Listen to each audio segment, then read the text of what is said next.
Hey, nature fan. 1 second. I am making up the, yeah, I'm working at getting live set up.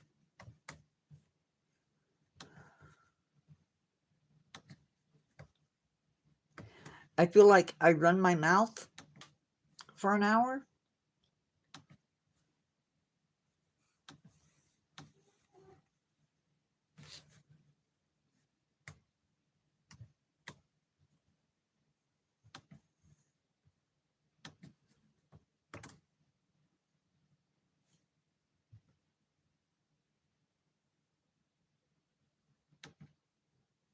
And then I'm done.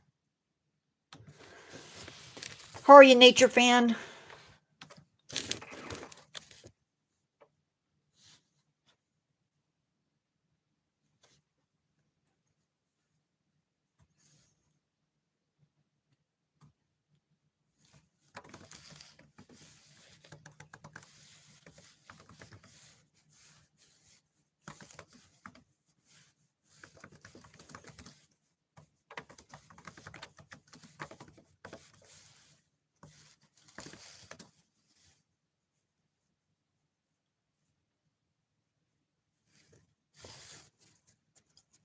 Nice. I haven't done any video games today. Well, that's a lie. I did a little bit of Ark Survival. A little bit.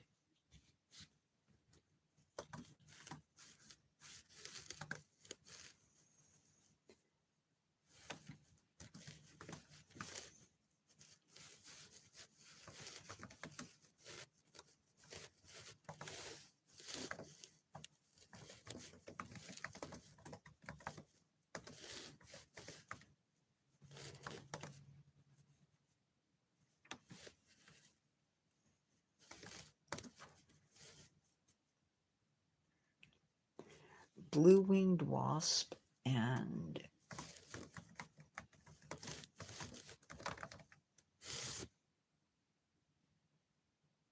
yeah, don't post it to the community page.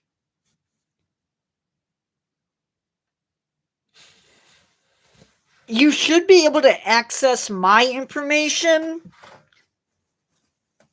on more or in more, and my information should be listed. And then you can contact me that way.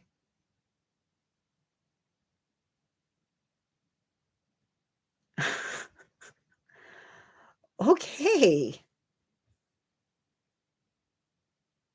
Hello.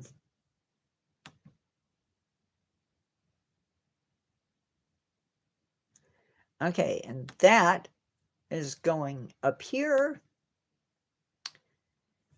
And no, I have a ton of other moderators. I have 2 right now. I don't need any more, not with the amount of people that I have coming in, but stick around, let me get to know you, and then if something happens where we have a flood of new subscribers coming into live, and you never know, I might ask.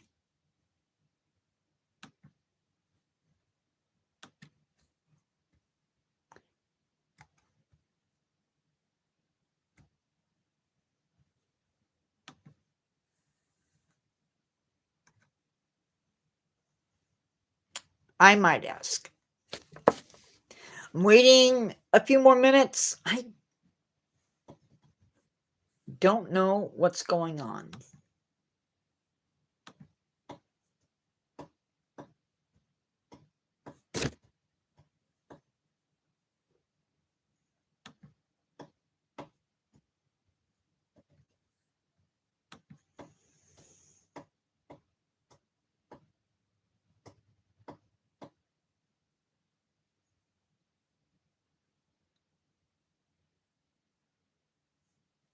Oh, she hasn't seen it yet. Okay. That makes all the sense in the world.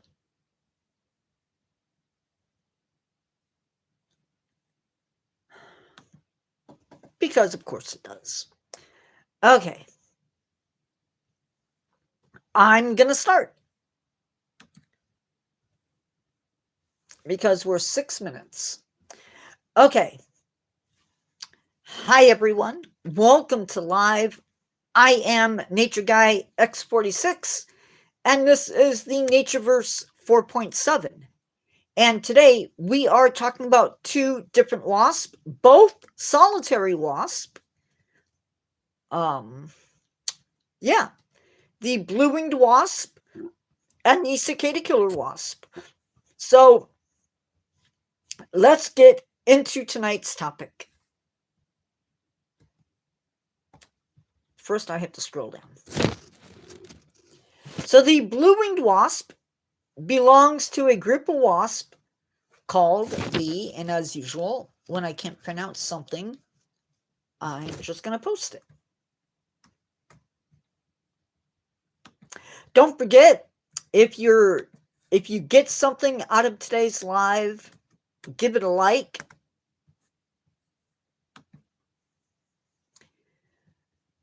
So these are a large wasp, slightly hairy wasp, and I can attest to them being hairy. I've actually been lucky enough to see these guys at least once a year. We'll talk more about that a little bit later, though. So they have a shiny black head, black antenna, black thorax. Part of the abdomen is also black. A little bit further down. Oh, I forgot to do pictures. My bad. They have 2 yellow spots, and around those yellow spots is a reddish brown abdomen that is fuzzy. As the name suggests, they do have blue wings.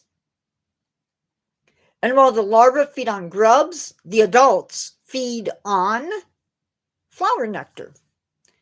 These wasps are a beneficial insect. They are usually active from June to October, but they peak in August. They are a parasite of the green June beetle and other beetle grubs. So if you live in the United States, especially the eastern to midwestern United States, and these guys are flying around your yard, guys, we have at least 3 people in live and only 1 like. Let's change that. 4 people in live. Let's switch that from 1 to 4. These guys, the ladies, I should say, are pretty amazing. I say that about everything, but yeah. You might see these guys or ladies hovering a few inches above your lawn. The females are looking for grubs, and the males are looking for females to mate with. Upon finding a grub, she's going to land in your yard, and she is going to dig till she finds that grub. Once she has found it, she will sting it.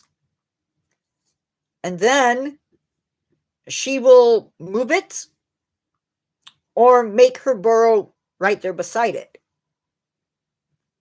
Once the grub is paralyzed, she will lay an egg on that grub. She will dig a burrow and then secure the grub inside the burrow and close off that portion of the tunnel. Once the egg hatches, it will consume the grub and then spin a cocoon over the winter. This is not a pupa stage. This is a pre-pupa stage. They will molt twice while inside the cocoon. Once to go into the pupa stage, and once again to go into the adult stage. Now, one site mentions that they molt within the body of the caterpillar, or the grub. I'm sorry, the grub. Now, if you do see these guys flying above your lawn, no need to panic. They are not aggressive. I can attest to that. I literally had one of my empty tanks, my little plastic critter keeper tanks, and I was waving it around in the yard like a net trying to capture one because I thought they were flies. And quickly realized my mistake once I captured one. I was never chased, I was never attacked, and I was never stung. So yes, they are a very slow to sting wasp, which was something I was really grateful for. And by the way, they live pretty much throughout much of the United States and even down into Mexico. So thumbs up for that. That was really cool. The blue-winged wasp is a truly fascinating and beneficial creature to observe, and as I mentioned, it's nothing to panic about if you do see one in your yard.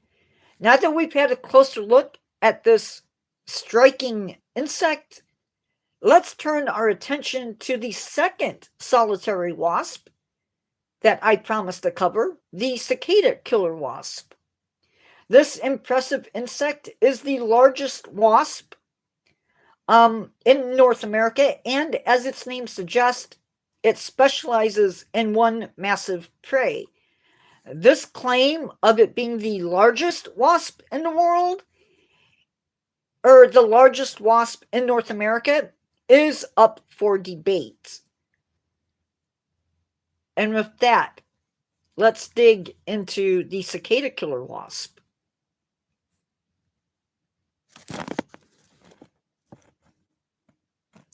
So, this is a large wasp.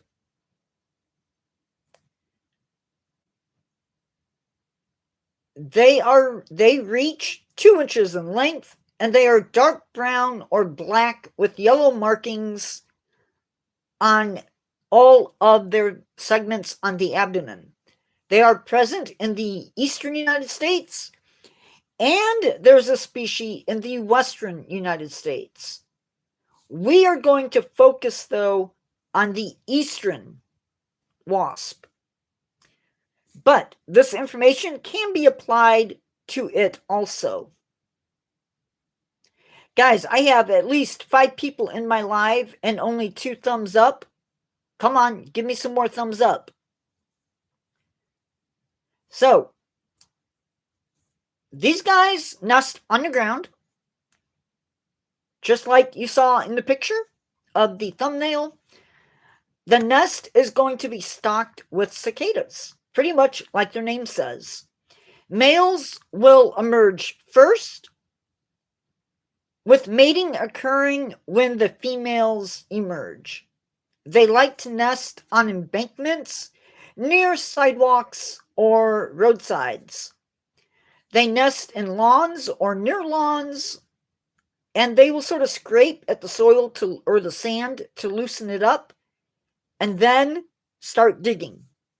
The burrow may be 10 inches long, and at the end of the burrow, she will dig side chambers that will hold individual cicadas.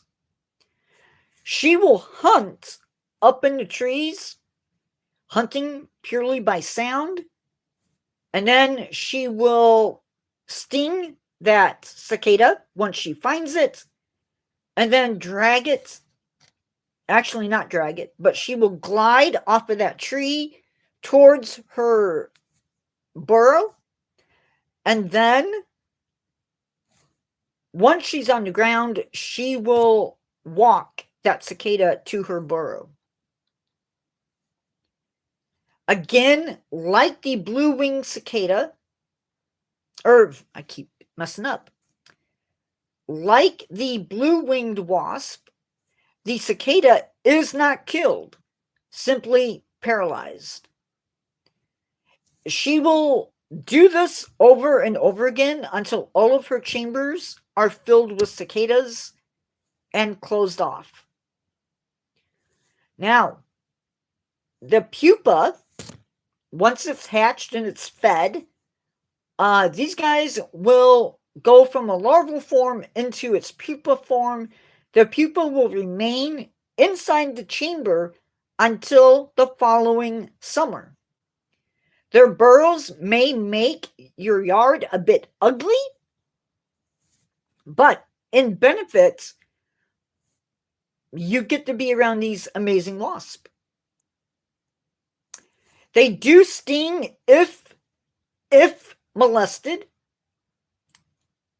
but as long as you don't handle them or you don't try to handle them, they're probably going to leave you alone. You don't need to spray them. Males don't sting, so that's a good thing. But males, they don't understand personal space. So if you're close to the burrows, he may try to scare you away. He may get right up in your face. He's not going to sting you. In fact, you can sit amongst all of these burrows, and the females probably are not going to sting you. They will if you capture them, or you're thinking you're going to hold one and you get stung. Yeah, that's going to hurt. Not super badly. What's probably a silly question? Go ahead. Ask. I love silly questions. Sometimes. Sometimes not. I thought that being a bigger wasp, their sting would really, really hurt. But I saw something and it said with their legs. Now, these are not bees. These are wasps. Oh, yeah. Oh, definitely. I would say look it up on YouTube when you're done watching my video. I'm sure it's up there somewhere. So, on a scale of 1 to 10, with 10 being super, super painful,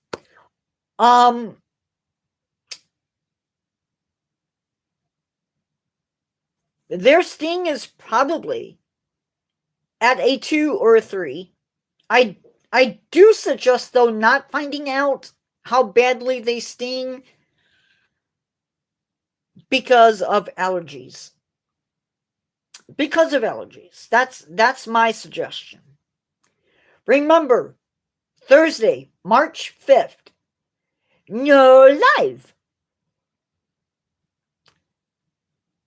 on the Wildlife Replica World channel, and potentially no live at 1 p.m. It just depends on how I feel. That's the day I get my fangs out. They're finally going to take those? No. I have a few teeth that have to come out, and that's going to happen on, hopefully, March 5th.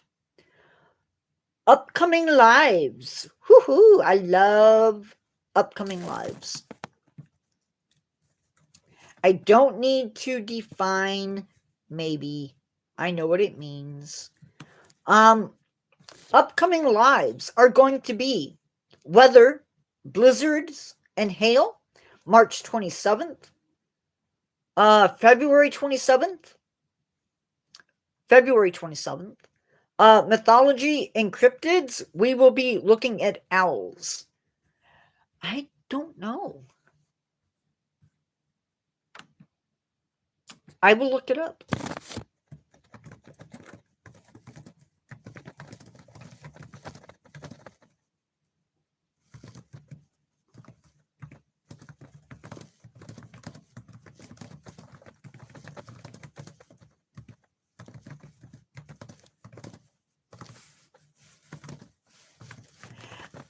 I never saw that information, so a few minutes maybe?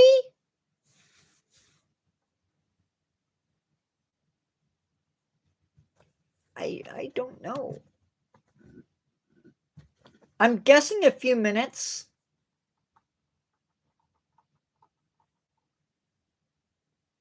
I do know that the cicada killer eggs hatch in about 2 to 3 days.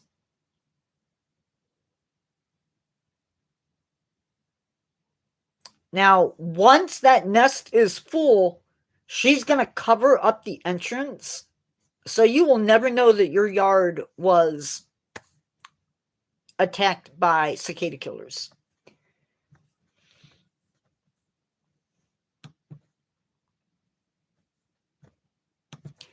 So we're going to look at the mythology surrounding owls. Should have lots of bits and pieces of fun stuff. Monthly roundup on the 28th. And then some type of lab stuff on February 28th at 6 p.m. March 3rd, really exciting stuff. We are going to be talking about prairie dog towns and termite mounds. Now, I know that sounds literally the most boring thing on the earth. But probably not. We're going to talk about what they are, why they work, and what purpose they serve in the ecosystem. Probably.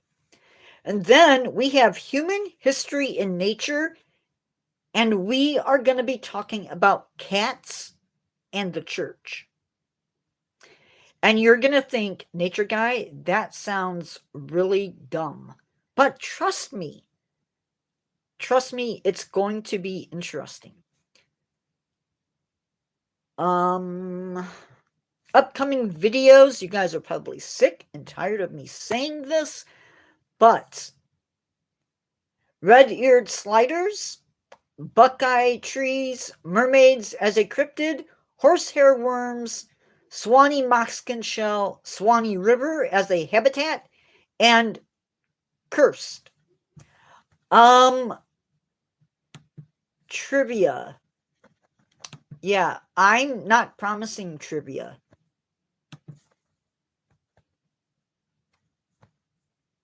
Trivia is going to be an occasional thing. I don't necessarily have it slated for each month.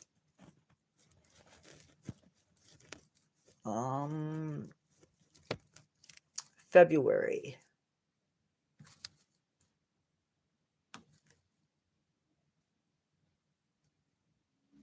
March. Let's see. Human history, learn to care, animals in the backyard, exploring nature, exhibit focus, exotic food, a closer look, habitat focus, subscriber only. We are doing March 24th, zoo animals, but March 24th. That's assuming that I have to have a lot of dental work done. So some of these lives may get postponed or not happen. I'm trying to postpone them, though, instead of deleting them. So that'll be March 24th.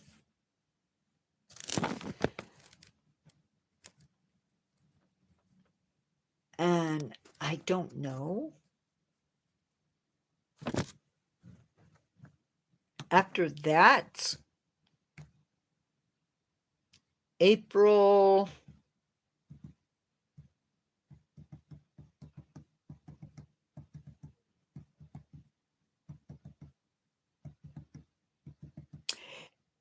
April, there is no trivia. I don't even have a subscriber only event in April. Oh, yes, I do. May.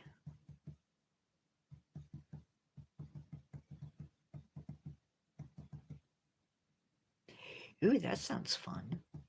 We're doing an animal guessing game, and I'm stepping away from doing animal trivia, and we're going to do Greek gods and goddesses. So you have time to learn them, because that happens in May.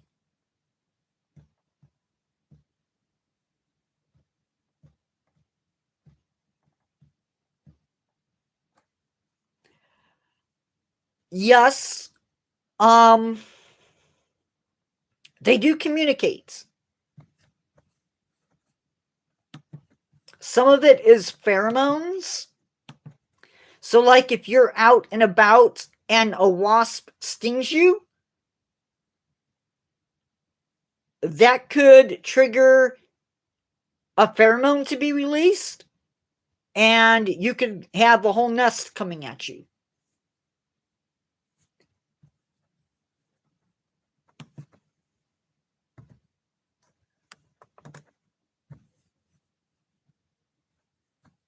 That's pretty much how they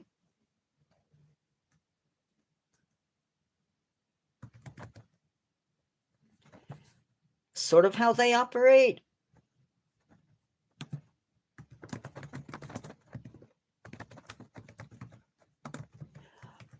Some of them, they don't necessarily hiss. A lot of it is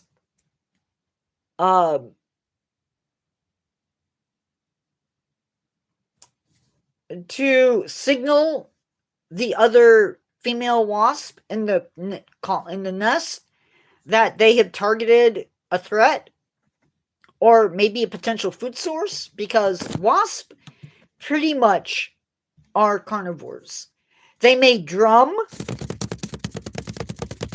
with their antenna. And that could be a signal that the larvae need to be fed. Certain species can even recognize the faces of the wasp in their colony, which is pretty cool, I think. They may communicate chemically to get regurgitated liquids from another wasp in the group. So yes, they do communicate. Which is pretty cool. Thank you for that question. I learned something. I mean, I knew about the pheromones, and I knew that they communicated in other ways, but sometimes, it's sort of cool to look that stuff up. We do have one of the challenges that I face is deciding what to cover and what not to cover. And sometimes I like grabbing stuff that you guys maybe have never heard of, or presenting something to you that maybe you've heard about, but hopefully I get to spin it in a different direction.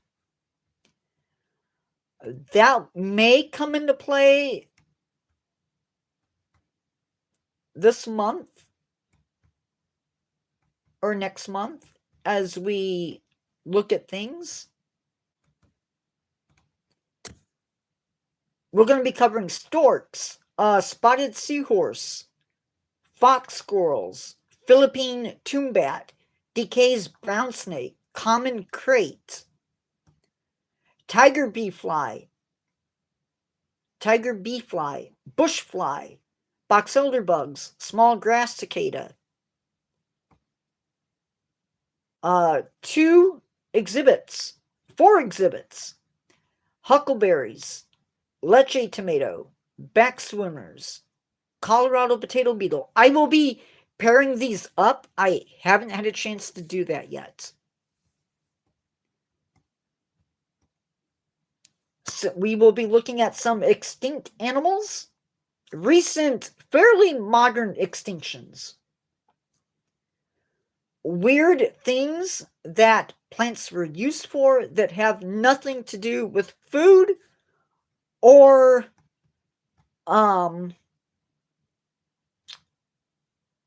medicine. We will be looking at spiders who mimic things. I'm probably going to pair that up with caterpillars who mimic. And then do something else on the 27th. I haven't figured that out yet. 28th is Hawaiian monk seal and the New Zealand sea lion. And then Hector's dolphin and Atlantic humpback dolphin. So that is coming up along with monthly roundup and dies a lot, meaning not something that dies a lot, but plants and what color do they create. So that's happening. Yes, Hector's dolphins. That's something that we'll be covering in some detail.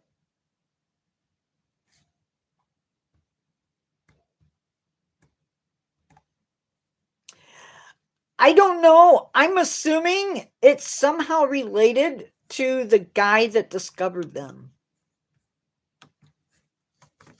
or described them.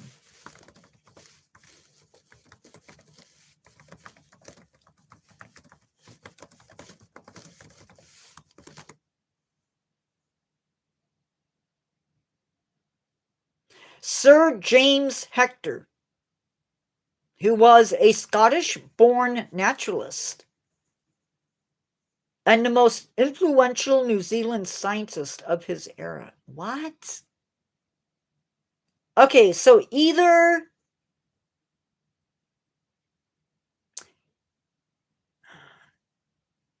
that's really confusing. He must have moved to New Zealand because he was curator and director of the Colonial Museum in Wellington, which is now the Museum of New Zealand.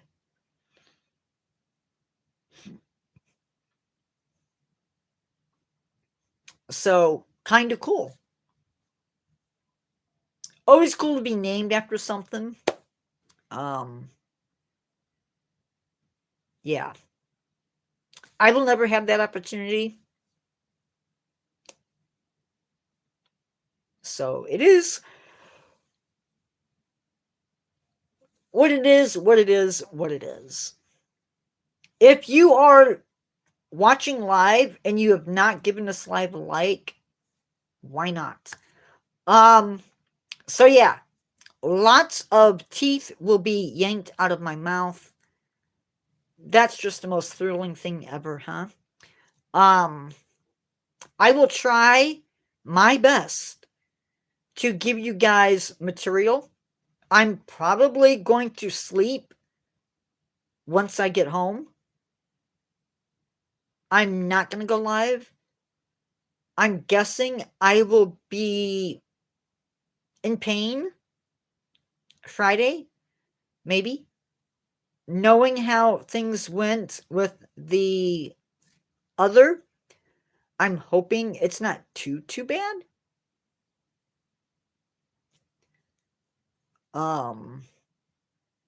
We'll find out together, I guess.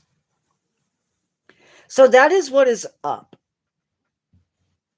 I think after I end live, I'm going to be eating. And then I will work on video material. I just need to record it and then film it. Pictures are already downloaded for it. So that's exciting. Well, that's what I figured. Yeah. I figured as much.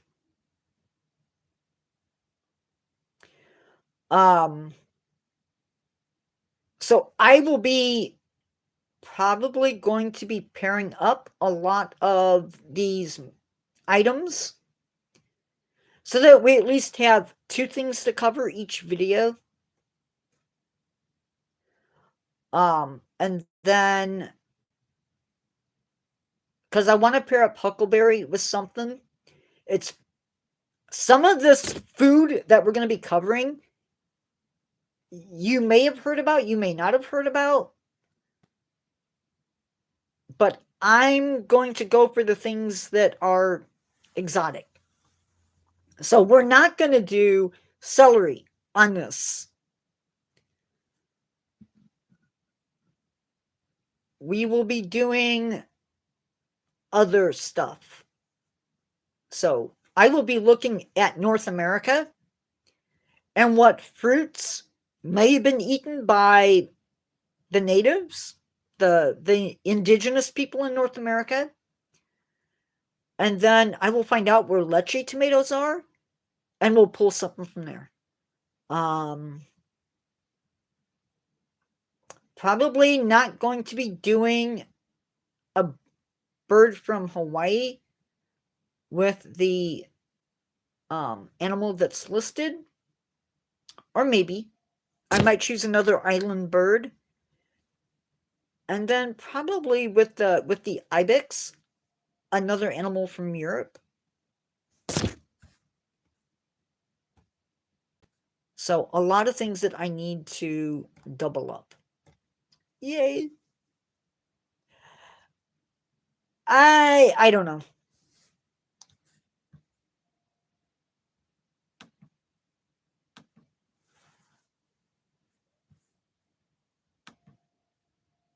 Maybe I'll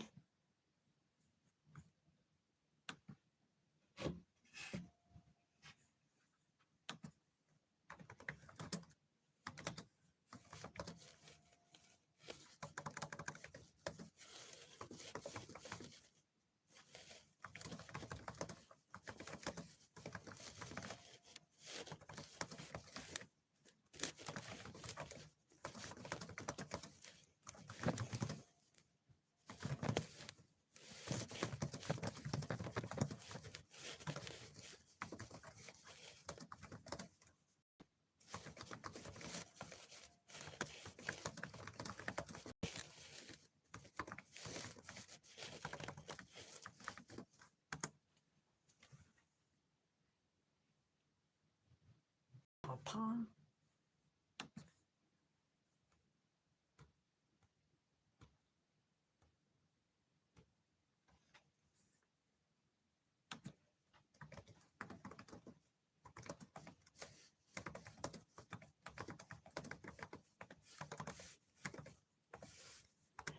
I did not. I knew there was going to be another Scream coming out. I didn't realize it was this soon. Yeah, it's like the Freddy movies.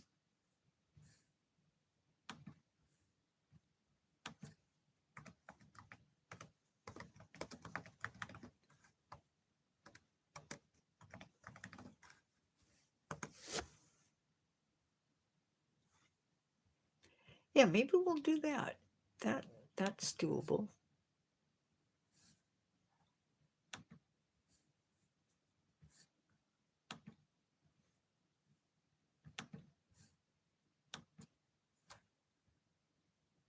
I don't understand why they feel the need to do 13,000 different things. Oh. So it's sort of like a reunion one, in a sense.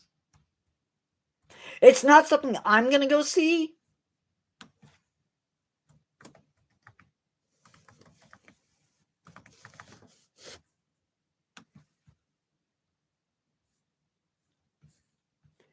That I know.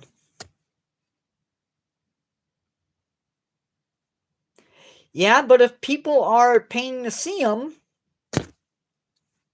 it's money.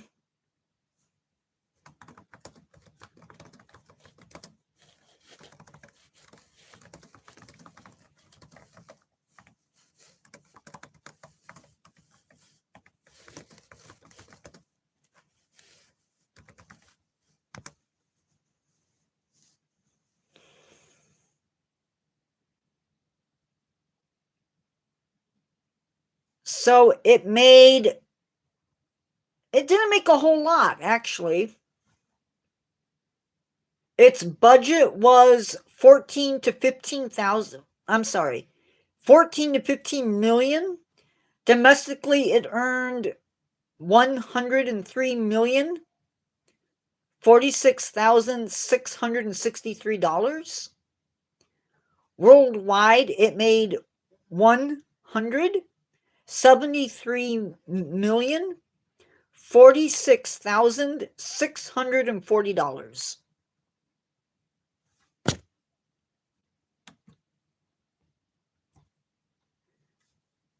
It opened to only 6.3 million in its first weekend.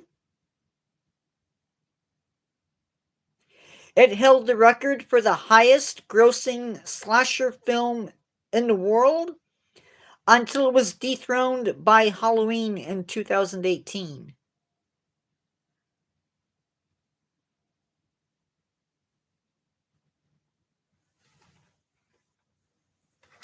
If you adjusted for inflation, it would be the equivalent of over $330 million today. Now, what Halloween was made in 2018? Because Halloween is a heck of a lot older than that.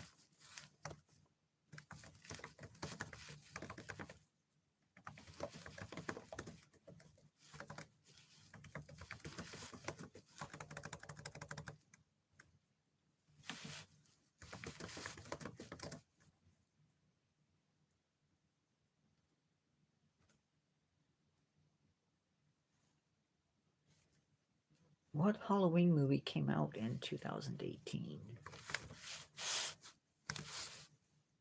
Oh, a sequel. Halloween 2018. It's a requel, a reboot.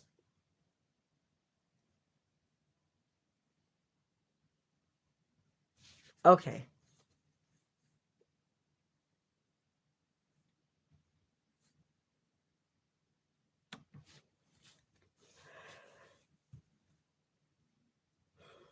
So anyway, I guess that's exciting. Yeah. I don't like slasher movies.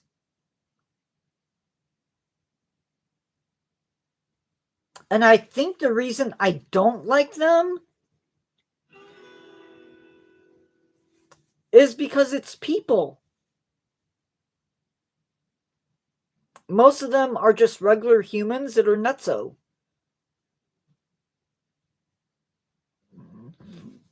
The only one that isn't really human is Michael. Right? Isn't Michael? No, maybe not. Maybe it's not Michael.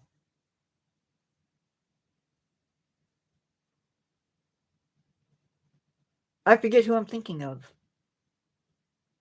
That goes to show you how much I pay attention to. I don't think it's Michael Myers.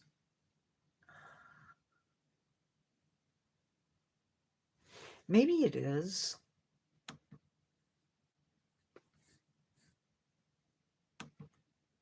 Jason, that's who I'm thinking of.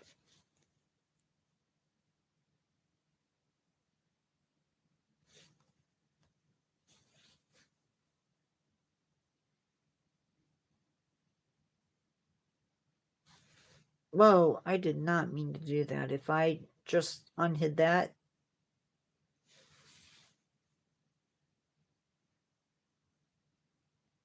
Gary, it's not the shout out that's the issue.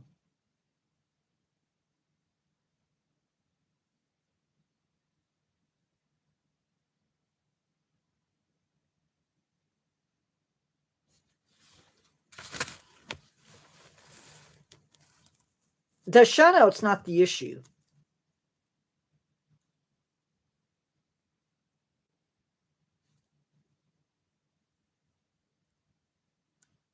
It's the name that they wanted me to shout out.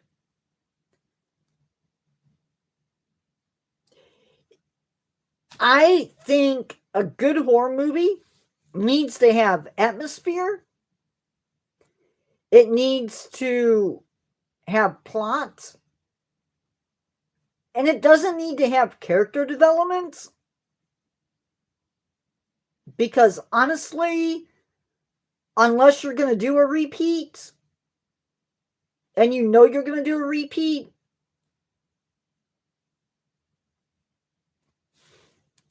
your name is timed out.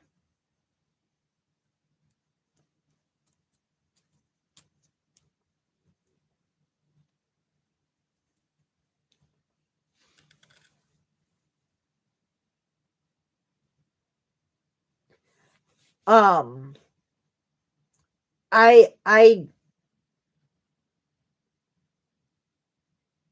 what? What, nature fan? Why are you sad?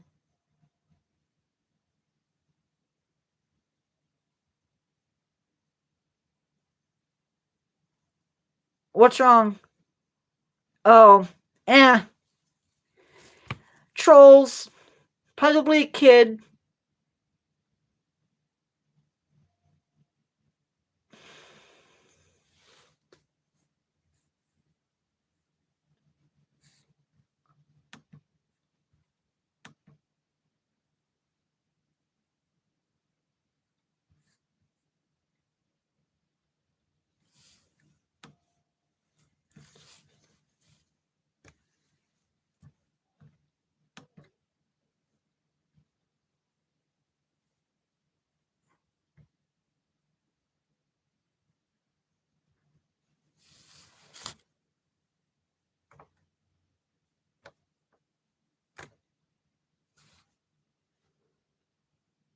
Oh no!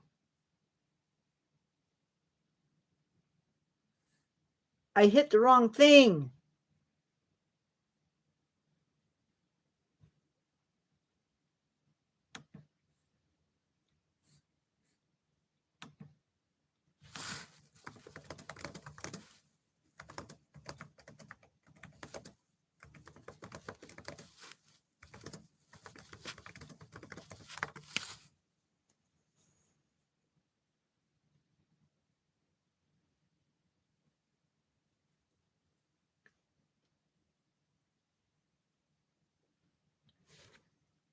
No, no, no. It's something else.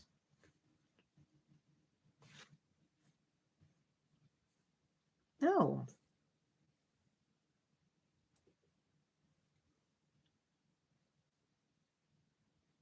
that was right.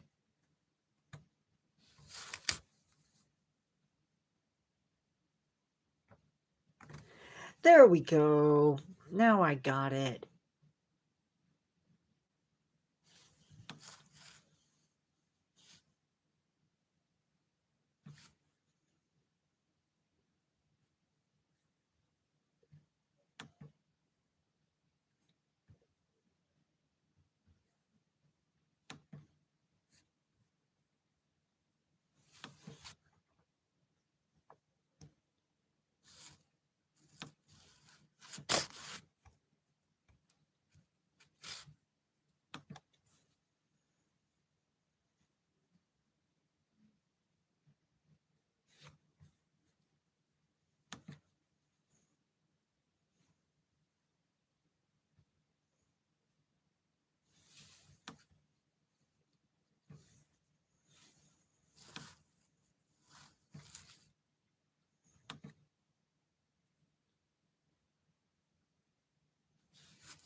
Okay.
Okay, guys, I am going to go because I'm starting to feel a little bit hungry. So I will talk to you later. Bye, guys. Be good.